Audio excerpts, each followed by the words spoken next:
akka tasaanii laga xaafoodhaas nama bira dhufee jechuudha. Arramoo? Lakki tureera. Gaafa sii kadhatamu moo? Tureera. Eeshi. Durseen as dhufeen ture akka tasaa dhufee sagantaa hirmaadhee jechuudha guyyaa roobee asitti dhufee sagantaa hirmaadhee.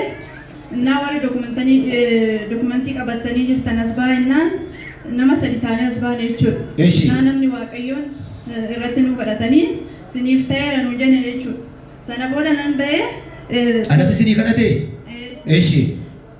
Yeroo torbee lama guunne keessatti beeksisni wayii ba'ee innaa guyyaa kamisa nan galmaa'ee kamisa galmaa'een dilbata na waamanii jechuudha. Dilbata na waamanii qulfii biiroo natti kennanii hojjaa Aree guddi harka rukutanii fi galateeffatanii kadhatamee fi torbee lama gidduutti qulfiin biiroo itti kenname wambarii irra naanna'u olii gadi. Dabalaa galateeffannaa fi ameera.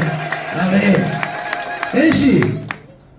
Dilbataa na waamanii qulfii biiroo naa kennanii hojjaa duraarra jalqabdee hojii jalqabuu dandeessaa naan jedhan.